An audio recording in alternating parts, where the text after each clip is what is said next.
De nombreux seniors me demandent comment je garde ma joie de vivre et ma vivacité. Simplement, je suis une nouvelle routine bien pensée et terriblement efficace. Je me propose de vous la partager. Tôt le matin, 6 à 7 heures, je me réveille et avant de poser le pied par terre, dans le calme de la chambre, toujours allongé, je m'étire plusieurs fois tout en respirant profondément. Ensuite, je m'assieds sur le bord du lit et j'attends environ 30 secondes à 1 minute avant. Pourquoi me direz-vous? 1. Je réveille mon système nerveux en douceur. Il passe du mode nuit au mode jour, sans stress. 2. Je relance la circulation avant de me mettre debout en respirant. C'est une préparation vasculaire nécessaire. 3. S'asseoir avant de me lever protège mon équilibre, car mon cerveau ajuste la pression artérielle, les muscles s'activent. Je passe ensuite aux toilettes, puis sous la douche, mais vous allez être surpris de la manière dont je la termine. Je commence par me laver normalement avec de l'eau tiède. Je vous fais grâce des détails. Et lorsque je me sens propre, je mets de l'eau glacée, j'ai bien dit glacée, je commence par les pieds et petit à petit, en prenant mon temps, je monte de plus en plus haut. Généralement, je m'arrête à mi-ventre car le but n'est pas d'aller jusqu'aux épaules.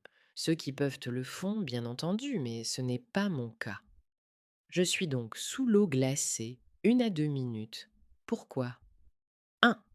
J'active la circulation comme un bouton. L'eau glacée provoque une vasoconstriction locale, les vaisseaux se resserrent, suivie d'une redilatation quand je sortirai de l'eau. Commencer par les pieds est fondamental, c'est là que le retour veineux est le plus lent. 2. Je réveille le système nerveux sans l'agresser, car le froid est un stimulant neurologique très puissant.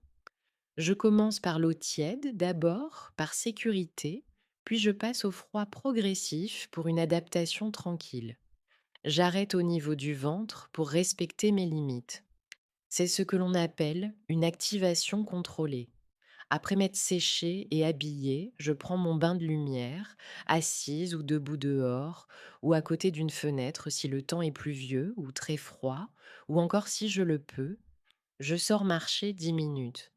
L'idée étant de mettre le corps en accord avec la lumière. Pourquoi? 1. Je remets mon horloge biologique à l'heure. La lumière du matin est le principal signal de synchronisation de l'organisme. Le cerveau comprend alors que la journée commence, la production de mélatonine, hormone du sommeil, s'arrête, le cortisol matinal, hormone de l'éveil, est libéré au bon moment.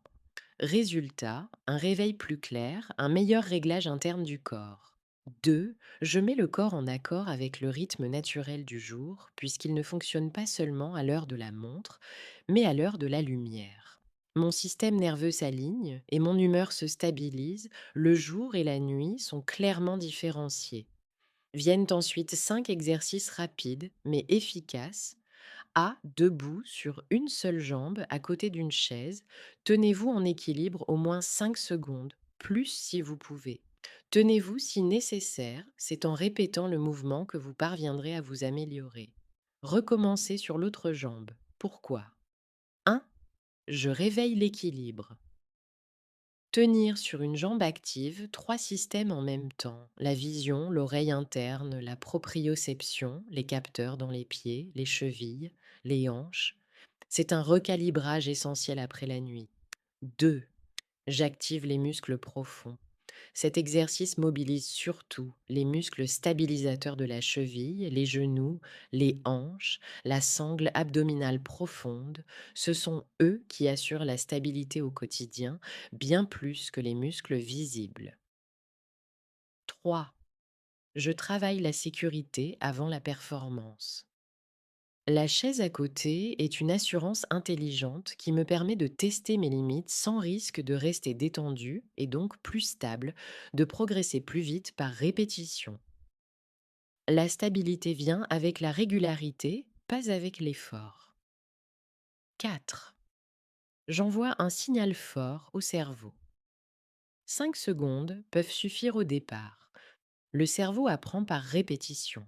Chaque matin, je renforce mes connexions nerveuses, j'améliore ma coordination, je gagne en confiance. Ce n'est pas un petit exercice, C'est un fondamental du bien vieillir actif. B. Debout, pliez une jambe vers l'arrière pendant quelques secondes. Toujours à côté d'une chaise, changez de jambe. Pourquoi?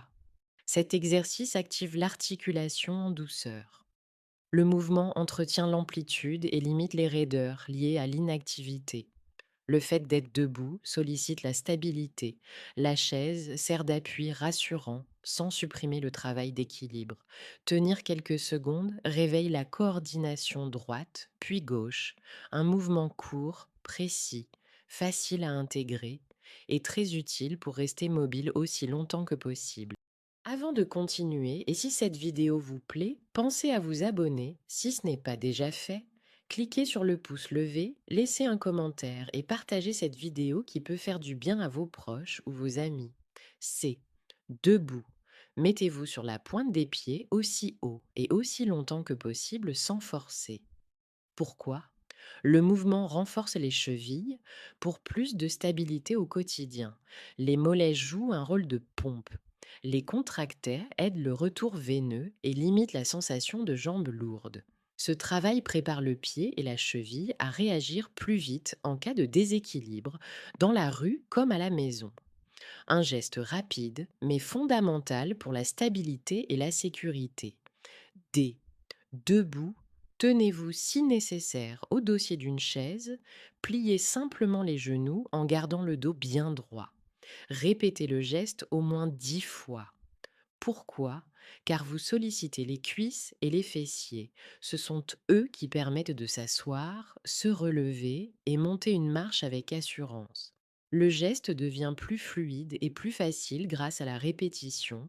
Chaque flexion oblige le corps à gérer son équilibre. Encore un exercice fondamental qui soutient la force, l'équilibre et la confiance en soi. E. Courez sur place comme sur un tapis, la vitesse n'est pas importante, seule la régularité du pas compte. Pourquoi? Le mouvement répétitif remet tout en action, jambes, hanches, bras, respiration. Le corps sort de l'inertie. La régularité du pas stimule le cœur sans impact excessif. Le cerveau synchronise les gestes, ce qui affine la coordination globale. Courir sur place oblige à gérer les appuis en continu. Cela prépare au déplacement réel, dans la rue comme à la maison. On s'arrête dès que le souffle change. Passons maintenant à la partie petit déjeuner. Vaste sujet, car les possibilités sont infinies. Laissez-moi vous en présenter trois. Mais avant, dites-moi dans les commentaires de quoi se compose votre premier repas de la journée. Je reviens à nos moutons, les petits déjeuners. Les portions doivent être raisonnables. Un smoothie cacao, sarrasin, orange sanguine, lait d'amande non sucré, un grand verre, demi-banane, cacao cru non sucré, flocons de sarrasin, jus d'orange sanguine, frais, cannelle. Total 213 calories, énergie progressive, bon équilibre glucides plus fibres, très digeste le matin. 2. Tartine ricotta, poire, poivre noir, huile d'olive. Une tartine généreuse, pain complet ou levain. Ricotta fraîche, poire fraîche, huile d'olive, poivre, total 300 calories, très rassasiant, bon gras plus protéines, idéal avant une matinée active. 3 bols tièdes, quinoa, pommes, romarin, yaourt grec, quinoa cuit, pommes poêlées, yaourt grec, nature, 10% de matière grasse, noix concassées, romarin. Total 382 calories. Savez-vous pourquoi le repas du matin est essentiel pour les seniors? Il sert à relancer le corps après la nuit. Plusieurs heures sans manger font que l'organisme a besoin d'énergie. Le repas du matin remet en route les muscles, le cerveau et le métabolisme. Avec l'âge, on perd plus facilement du muscle. Apporter des protéines dès le matin aide à limiter cette fonte. Il stabilise l'énergie.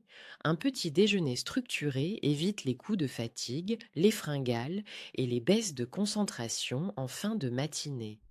Il soutient l'équilibre et la vigilance. Un corps bien nourri réagit mieux. L'attention, la coordination et les réflexes sont plus fiables après un vrai repas du matin. C'est une routine bénéfique qui donne le tempo de la journée. N'oubliez pas, Chez les seniors, le repas du matin n'est pas un automatisme. C'est un levier de forme, de stabilité et d'autonomie. Vous venez de voir 5 exercices pour réveiller le corps et 3 petits déjeuners pour lui donner l'énergie juste. Inutile d'en faire trop. Ce qui compte, c'est la cohérence entre le mouvement et ce que vous apportez au corps. Demain matin, choisissez-en un geste, un petit déjeuner, et observez ce que cela change dans votre journée. Si ce type de contenu vous aide à rester actif, stable et autonome, abonnez-vous pour ne pas manquer la suite. Et dites-moi simplement, qu'est-ce que vous allez tester en premier demain matin?